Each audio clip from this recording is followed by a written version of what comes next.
What's going on, guys? It's your boy Random Guy Kev, and this is Thoughts of a Random Guy. We talk about many things dealing with love, dating, relationships, adulting life's ups and downs, and the ever evolving world of just being a human.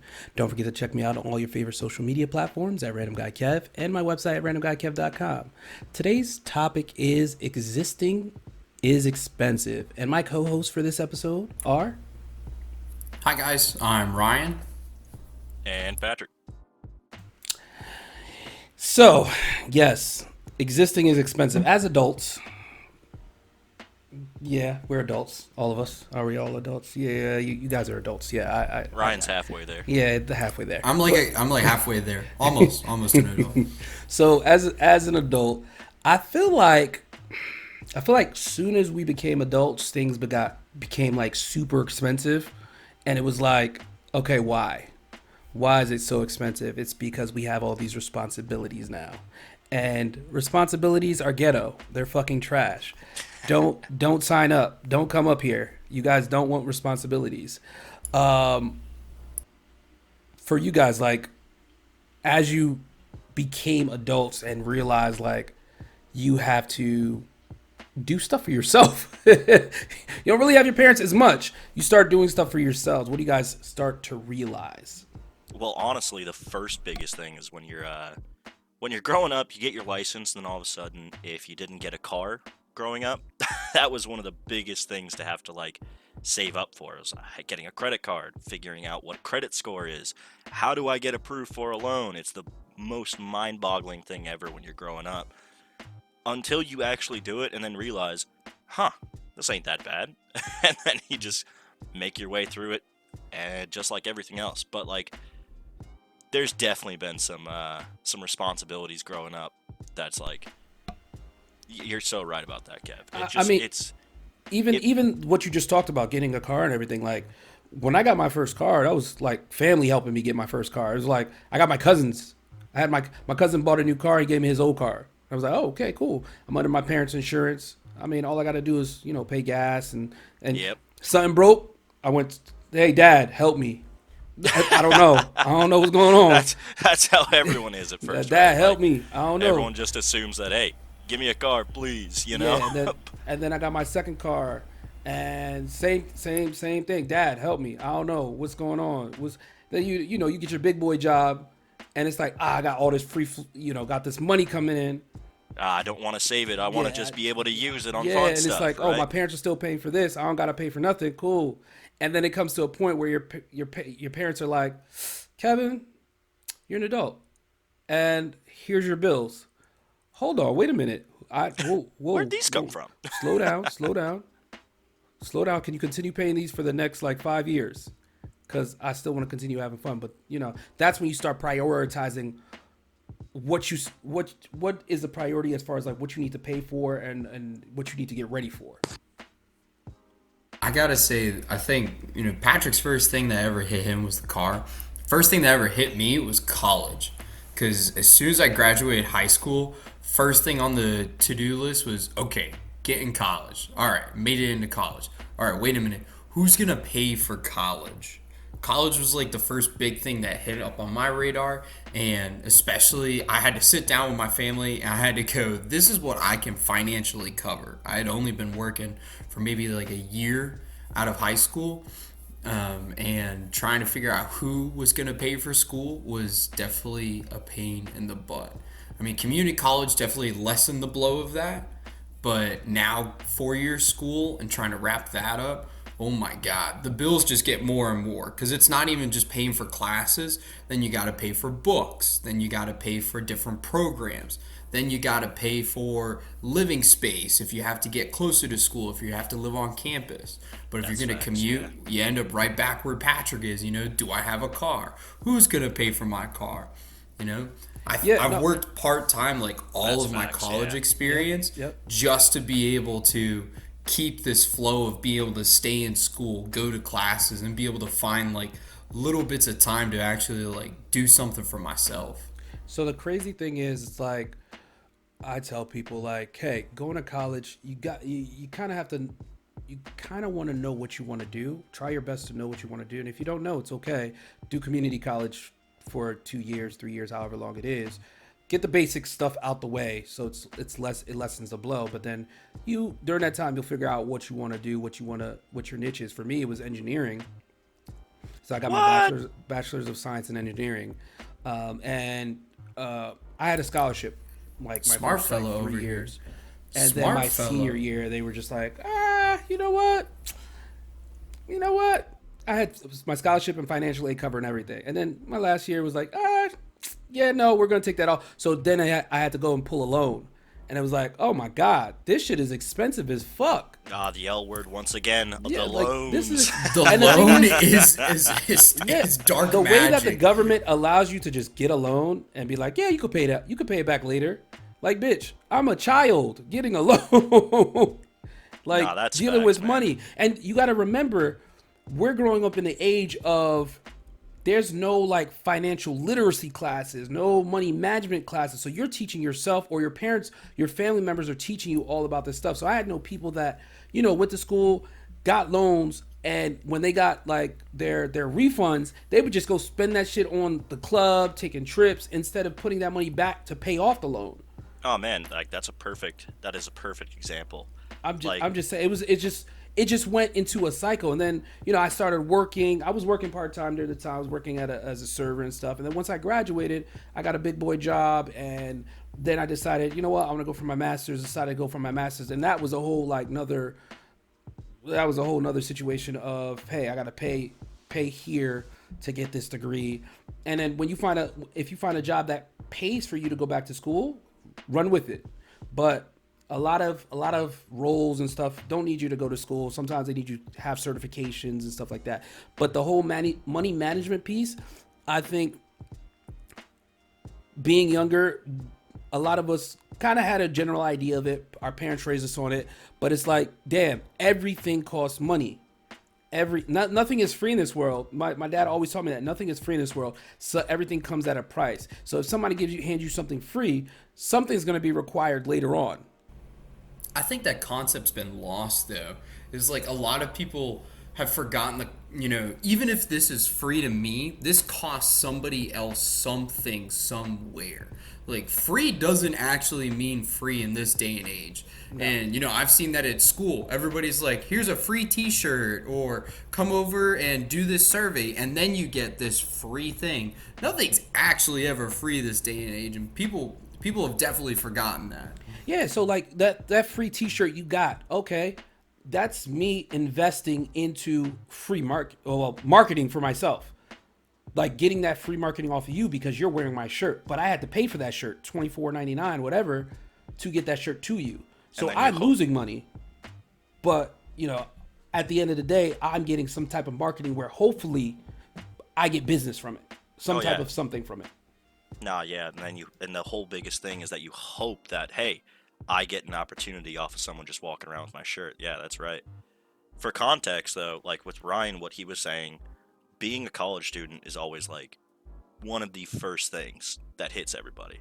For context, I didn't actually end up going to college. I did one semester, COVID hit, and then I went, oh, cool, school shut down. I don't have to go now. My parents were very much of the belief that a degree is necessary, basically just because of their age, right? And I was going to do the same thing as you, Kevin, just go into engineering or a STEM of some form. I was trying to look at like computer science, and I looked at the prices of it, and I was like, I cannot afford that one. That is a big no-no. My brother Eric, he is 10 years older than me. He graduated college, I believe, in 2013. Yeah, 2013, 2015-ish area. And he still was paying off debt up until about last year. And like, once he got that paid off, I was sitting there just surprised that he had to go for that long just to pay off that loan alone. It's insane how much they charge you for college. So that's why. Does he have a master's as well or no? No, he just did standard 4 year. Okay. Yeah. Yeah, but a bachelor's degree costs you fucking minimum 40,000-50,000. Oh yeah, easy. And that's if you stay with the same school for 4 years. Yeah, that's if you stay with the same community college. And again, I will say this: the U.S. is a third world country when it comes to education. and healthcare. Dude, It that's is the though. crazy thing. There's people coming from across Oh, the ocean, coming from Europe, dude, and they're like, "What do you mean you pay for your health care? Yeah. What do you mean you're paying for school?" And I'm like, "Oh my god." Yeah, some of Here if, we are if, dumping thousands upon thousands of dollars into these systems. Meanwhile, other countries, this shit is free. Yeah, if one of them is sick in this country, they wait until they get back on their flight to get back home where it's free, because they're gonna get charged at least $30,000 just to go to the hospital for a headache. Oh man, yeah. I just recently got over like a really bad sickness back in November, and it was bad. Like, I went in, I just told them, "Hey, I think I have a sinus infection." They went, "Yep, I think you do too." I wasn't in there 30 minutes. I just got a bill back, $630 with insurance, for them to go, "Yep, hey, go buy these antibiotics and you'll be good to go." It's nuts to me, But man. the thing is, if you have insurance, that's a good thing. But have you ever looked at what insurance like is covering? Oh yeah, yeah, that was the biggest thing ever. So, It's like if you didn't have that insurance, bro, you would have been paying more. oh, so much more. So it would have been at least I think it was like a $1,500 visit was what the bill came back to, and that's still after they negotiated that price with the insurance company. It's nuts. Yeah, and sometimes insurance don't even want to cover it. Yeah, no, Sometimes dude. insurance don't even want to cover it. It's the craziest thing. Like, so I had like 2 healthcare issues last year where I had to go to the hospital and I had to get an MRI. I had to get a couple different scans and was on different cocktails and shit that the doctors put me on. And it was like, all right, cool. I get home. My bill's like, I think I only paid like $120. But I looked at the itemized list of like the scan and like the medicines they gave me. My shit would have been $22,000, and I'm like, bruh, what in the fuck? And like some of it's like basic shit like where it's like having a blanket provided, having a nurse oversee this, having a nurse oversee this, and it's like the minimalist things they charge you for. It's like, okay, just to walk into the hospital, you're getting charged. Facts. The person you see at the front, you're getting charged. The person that brings you to your room, you're getting charged. The person that takes your temperature, you're getting charged. Bro, like everything is a charge at the hospital. Oh, man. It's the same thing when you go out, you step outside your door. It's a charge. Hey, how are you doing? Well, what seems to be the problem? Yeah. Well, 50,000. my arm is broken. 20,000. There you go. 20,000. You're still talking to me? 30,000. Here you go. Yeah, we That's charge really- by the minute here. Literally, that's what it is, and it sucks that we're living in a world where everything we do, you get charged for, and it's like, outside of college, and then going to the doctors, like doing social activities with your friends. Now you going paying tolls. Tolls are up everywhere. New York Like, is your are we- prime Oh, example. okay, New we're gonna talk about the York, man. congestion pricing, which makes no fucking sense. Oh my But gosh. okay, I live in New Jersey. I'm closer than you two to New York, and one of my doctors is based in that congestion area. I'm gonna change the doctor because one, it costs me $22 to $25 to get into New York already. I'm already pissed off. It goes up $1 or $2 every year, which is fucking annoying. Make sure then it's in to- network too. Yeah, and then to park, there's nowhere to fucking park in Manhattan. Like, you either have to park on a deck, and if you do find a parking on the street, make sure it's not a tow-away zone, because that turns into a $300 ticket. So, like, now I gotta find me a parking deck, which is $40 for 3 hours.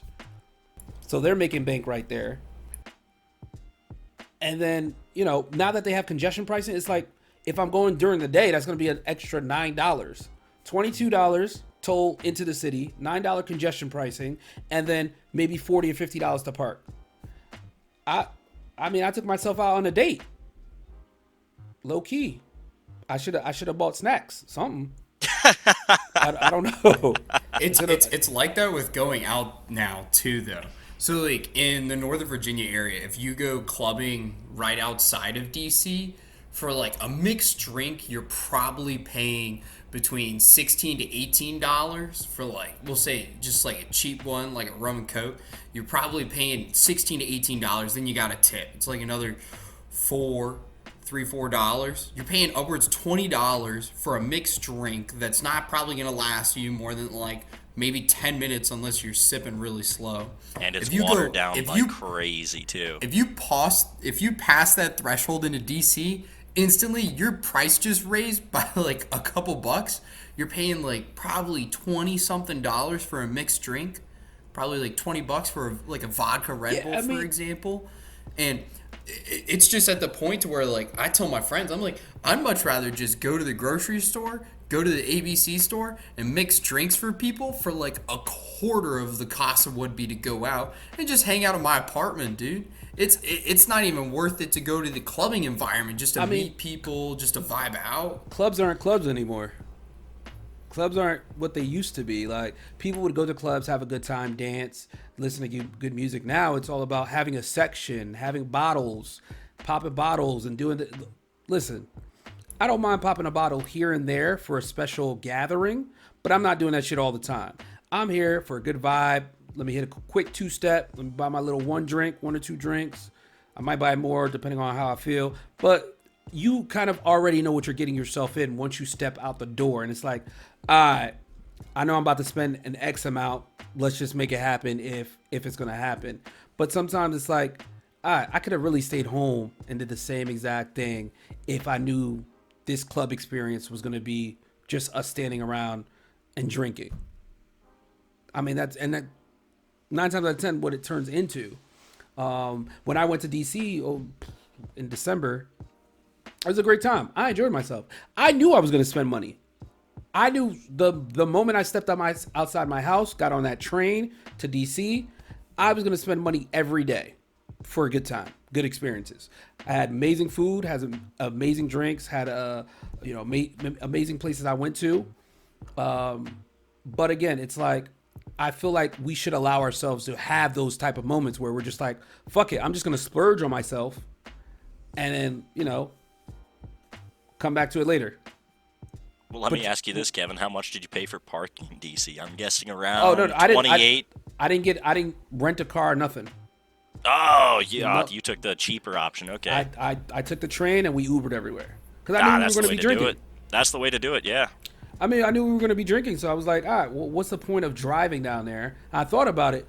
Let's hop on a train, which was damn near like $40 round trip, $50 round trip on a train, taking Amtrak. I was like, damn, this shit is cheap. Hop on Well, I that. feel like we haven't even mentioned the fact of. So, let me ask you guys this question. I don't know if this has happened too much in New Jersey, but down in Virginia, especially in the city areas, Kevin, there is an epidemic, as I like to call it, of people who basically just take your order, flip the iPad around, don't even make your order and go, select a tip. And there's no option for like no tip. Oh, Oh I've seen yeah. that. Oh You have to hit yeah. custom. You have to hit custom tip, and then you have to put in like a Zero. reasonable amount. And I've actually started doing this. I started doing the math based on those automated percentages. Sometimes it's accurate. I've seen some occasions where Sometimes it's actually 50-50. It's lower. sometimes not always right. Yeah. But a lot of times, dude, it's over. And I think there, like, one spot my friends and I will go to is like Buffalo Wild Wings. The food prices have stayed Yep. the same, but like the service has changed. Like, you're no longer actually ordering food from a server most of the time. You scan a QR code, somebody drops something off, but they don't come in and check on you. All they do is just drop off, Shit leave. off. Yep. And you're still expected to give like a 20% tip. It is nuts. Which to is me. crazy. Which is crazy. Like, if I'm gonna tip somebody for a service, like, give me a service. Like, come in and check on me. Like, I went out to Buffalo Wild Wings last night. I did my order. It went an hour. It was an hour before somebody actually came in and checked in on us after we were trying to flag people left and right to actually confirm where our order's at. And then they told us, oh, it just never went in the system. Yeah. That's they comped us for, nuts, like- man. they That comped is us for, like, nuts. They comped us like $9 for fried pickles, and I looked at my buddy. I was like, I can't like knowingly tip I can't knowingly tip. I left there without tipping Yeah, because I mean, I do that. they I do that gave too. no service and they completely forgot about us. And the restaurant was not packed. Half of it was even closed down. So it was just one of those moments where it was like, what is happening? I But mean, one no, thing I I agree with you. actually, I agree with sorry. you on the whole tipping situation. I think that you forcing me to tip, and I think we talked about this on a previous episode. The tipping culture in in the U.S. is just terrible after COVID because now they're trying to force you to tip for terrible service, and it's not just the hospitality industry; it's everything. Like McDonald's, I've seen it. I've seen screenshots of McDonald's like after they put in your order. Do you want to leave a tip, bitch? I'm not leaving a tip for shit. Especially since you can't even go to McDonald's and get an order for a full meal under $20 these days. It's nuts to me. Yeah, that yeah. Everything fast food is like 20 something dollars for whatever they're giving you. But for you guys, what do you think about you know college is expensive. Going out is expensive, and just in general, just expensive. Do you feel like you've told yourself like, all right, this is an acceptable thing, I'm just gonna do it, bite the bullet, and just pay this expense? Or has it always been like, let me find another way around it? Well, I guess I'll give my experience before Ryan does. I basically just said fuck college and went and got a job. I started working basically right out of high school and decided I'm going to just skip on college because I don't feel like this degree is actually going to mean anything. And then outside of that, I went to work. I started at Duck Donuts. Keep in mind, going back to the food prices and the tip situation we were talking about, my biggest concern was always giving good customer service. I busted my ass off. Even though I was only getting paid $9 an hour at Duck Donuts, I did everything I could to make sure that those people had like a great experience. And I had so many returning customers, and people would pull cash out of their wallet to put in the tip jar whenever we had a shift with me and my friend, just because we were nice people. And I just said, screw college, I'm not going to do this. I went to work in HVAC, tried out the trades, and then decided against that. And then I had a friend give me an engineering job, audiovisual engineering. And from there, I just decided, hey, I'm just going to continue working. I've thought about going back to college, mainly just because I have found an issue with trying to get a raise just because of a degree. But with Ryan's experience as being a college student, being 4 years down the line, I've just been working straight up, and I don't understand how kind of Ryan you were able to do that. Aim to save it to you, Kevin. It's nuts the way it's structured. Go through 12 years of school to then go to 4 more years of college, potentially even 4 more years if you're going for like a PhD. So up to 8 years after you go 12 years, for 20 years you're in school, all just to go finally get a job. And like your prompt and like what you just said, you're basically paying a mortgage. It's nuts. So I guess I'll go ahead and hand it off to Ryan for his experience of being an actual college student. I think going through college taught me a lot about budgeting, gave me a lot of lessons about loans, credit management. Overall, it was a good lesson for myself. I think I did it the best effective way for myself financially, just the way I was set going through community college and then doing my 2 years at a 4 year school. But it's definitely put into perspective expenses in life and how prices, credit scores can affect that, or interest rates too have just changed over time. It really makes you nitpick decisions and different ways you go about things. Like how many different people can we squeeze in an Uber to lower the cost for ourselves? Or how many people can we squeeze in this Airbnb for our trip to Nashville for spring break to keep it as cheap as possible? And then sometimes, like Kevin was saying, you just got to come to terms with some things are just going to cost money, and you have to sit there and you have to be able to recognize, do I want to do this or do I not want to? I go on trips to go hiking and backpacking. So sometimes I'll just deal with it, eat the cost, get all the gear that I need, and go have fun and just go enjoy myself. I mean, that's the thing. You just have to be able to sink in the reality and be able to, care for yourself and take care of yourself. Yeah, I mean, Patrick, back to what you said about, getting that promotion. I mean, I think that's one of the values of having a degree. It's an additional value. I mean, you have the knowledge that you learn these particular things, these skill sets, but then it's like now you can negotiate your price. My price is different than your price. I have a degree, you don't. So my price is essentially different than what they would offer you. They may start you off lower, and then over time they may give you that increase, but then it's like, we might cap him here. They might cap you just because you don't have a degree, whereas I have a degree, and it's like, if I don't see an increase yearly, I'm the fuck out of there. Like, get me out of here. Listen, I have these 2 degrees. I can go somewhere else. I can use my Why you skill gotta set somewhere flex else. on me like that, man? I'm not even that. Nah, I'm just giving you crap, man. no, but no, you hear what I'm saying, right? It's like, Oh, absolutely. Maybe if you even get certifications that can, hey, this is, I got these certifications in my skill set that should put me on top of, doing what I do, that makes me a subject matter expert in this, and maybe that can help you with getting that bonus or that additional push. But like, yeah, I mean, if you're looking for more money, sad to say, it's like having that degree is just like that extra, like, hey, That negotiation. yeah, tactic, that gives like you that you're able to negotiation power Yeah. at the job to be like, yo, let me get that little bump, because I listen, I pump that out every time. I like, hey, just got these certifications this year. I'm gonna need a little bit more, and they be like, "Oh yeah, great, okay, yeah, Yeah, oh yeah, man. those certifications, cool, okay, cool," and they just keep it moving, because it makes more sense to keep somebody that knows your system, that knows how everything works at your company, versus hiring somebody new and having to train them to start all over from the beginning. I'm right there with you, Kevin, and I totally agree with you, man. Like, I've busted my ass off working.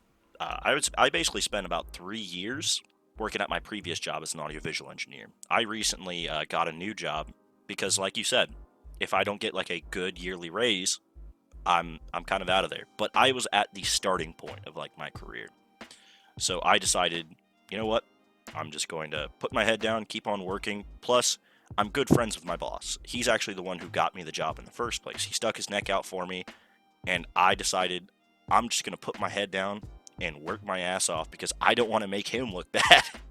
And You gotta think about yourself at the end of the day, though. Yeah, and I get it. He got you the job, but still, money's money. Shit is expensive in this world. Yeah. And like, yes, you can keep the job, but also maybe, like I said, shoot for certifications. Shoot for something where hopefully the company will reimburse you for getting that certification or degree that you went out for, to improve your skills, to help improve their business so they can make more money. That's how you got to look at it. Oh, exactly, yeah. And that's why I got the certifications that I did. There's one massive one in our line of work for AV guys that I have not obtained just yet, but just little ones along the way, adding up, getting basically just a level up every single time. And after 3 years of doing my job, learning everything that I can, and just putting my head down and doing hard work, I got an offer from a different company.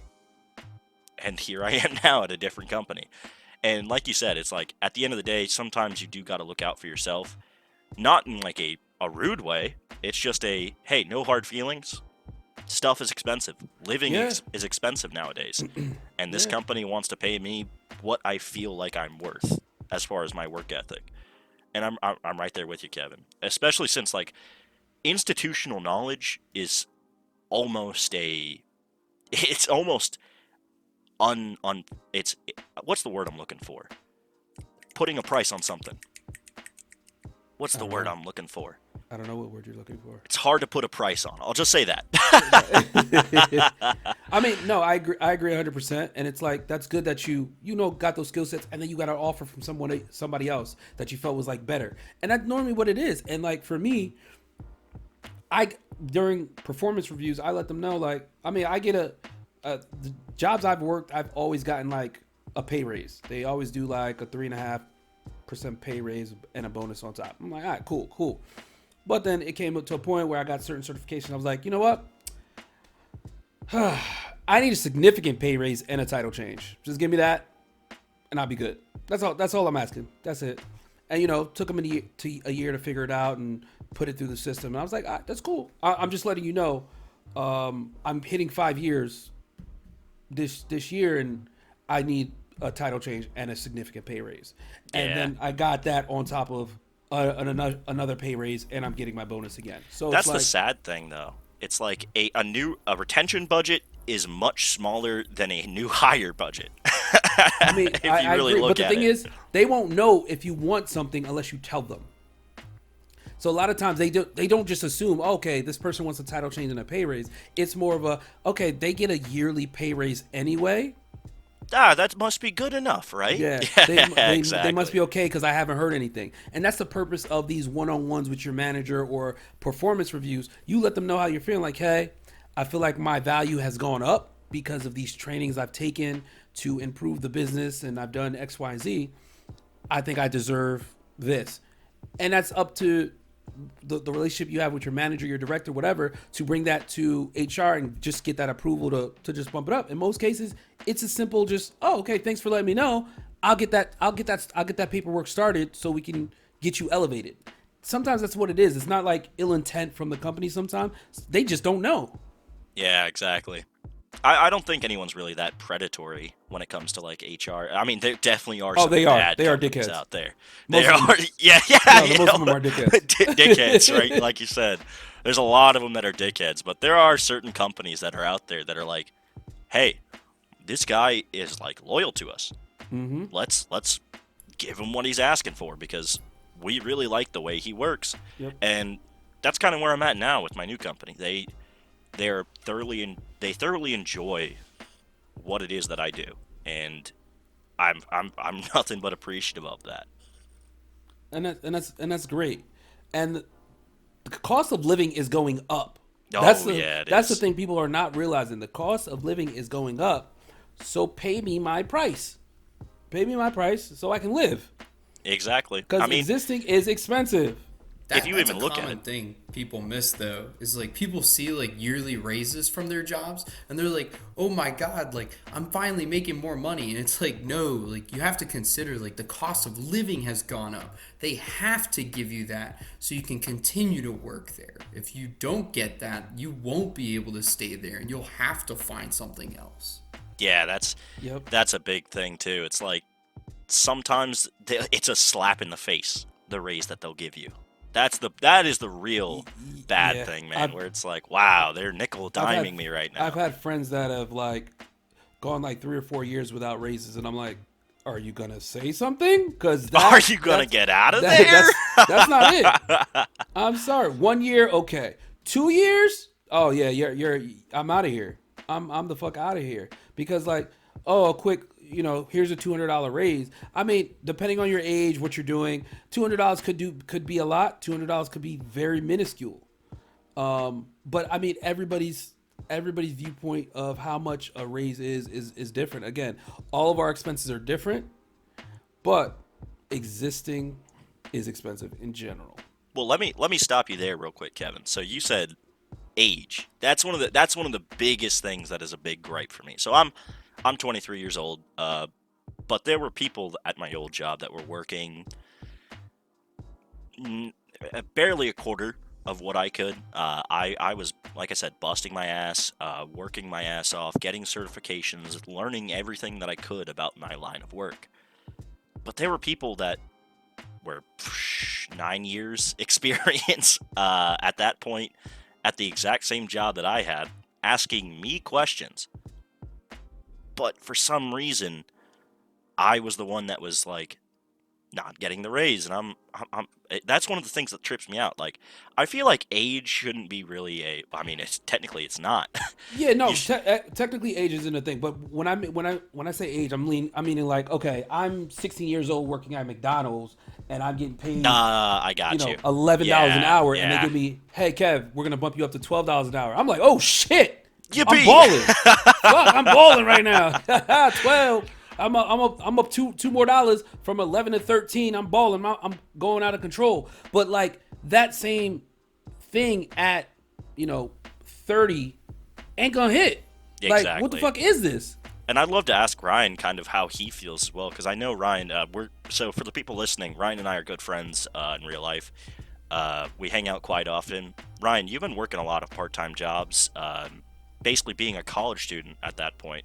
How do you feel jumping job to job every once in a while, just because, hey, they're offering more money to do about the same amount of work? Let me hop over there. I'd love to get your opinion on it, man. It's definitely a really big incentive. I mean, I started with one company. I was with them for 3 years because they were paying me the most money anybody could offer me for a part-time position that was flexible with like my school and different leadership courses that I was teaching and working on. So that was honestly my biggest incentive, is like the amount of workload they were requesting from me for the amount of money that I was getting paid. I mean, that's why I stayed with the company for 3 years. The only reason I ended up having to leave the company is because I moved further away from their location and I couldn't transfer to another location, so I had to start somewhere else. And especially like at this point in my life, like a couple dollars, that makes it or breaks it. And jumping down a couple bucks for this new job, I mean, it definitely shows in my finances, like what I'm able to cover. So I used to be able to cover for my loans. I used to be able to do interest plus principal. Well, for some of them, I had to back off of the principal until I graduate and I secure my full-time career, and I have to just hold off and cover the cover the interest for now. Yeah, like, so in my 20s when I was consulting, it's a similar thing, but I wasn't during some of that time. I was going for my master's.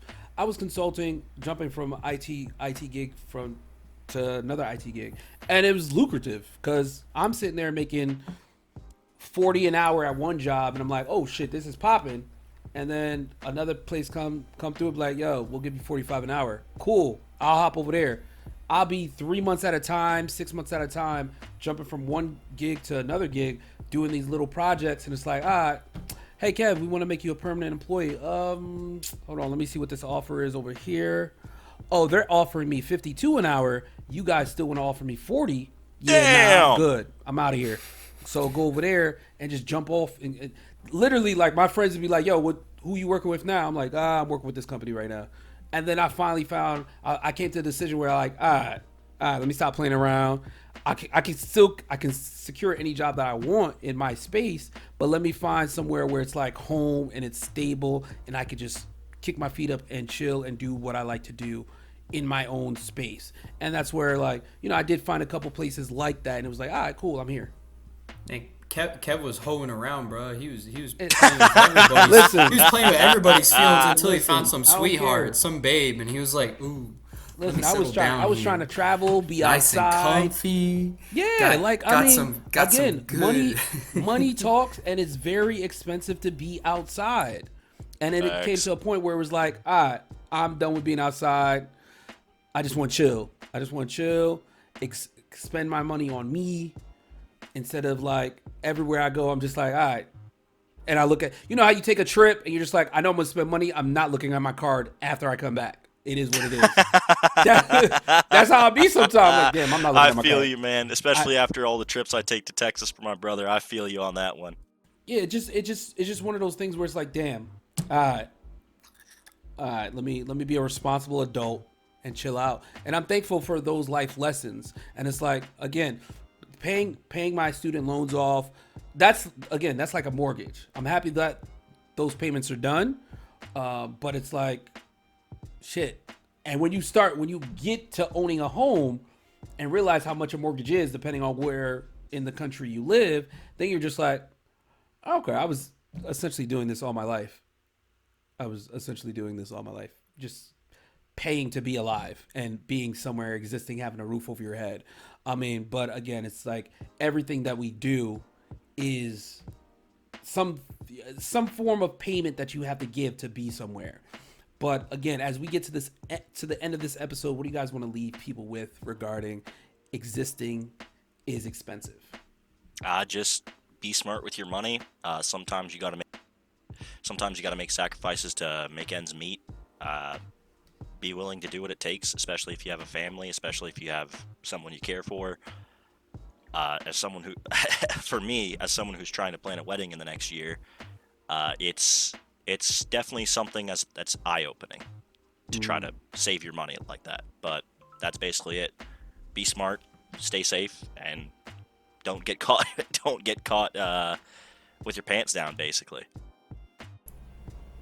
I would definitely recommend, try to be as literate as possible with finances, understand where you are, don't overextend yourself, understand your bearings and what you're trying to do and accomplish in life. But, also take the time to splurge on yourself and, make yourself happy. Life's about, finding fulfillment in what you do and what you enjoy. And go after that, find that fulfillment. Thank you both for that. And that's it for this episode. You guys can find me on all social media platforms at Random Guy Kev and my website at randomguykev.com. Don't forget to check in, and I will catch you guys on the next one.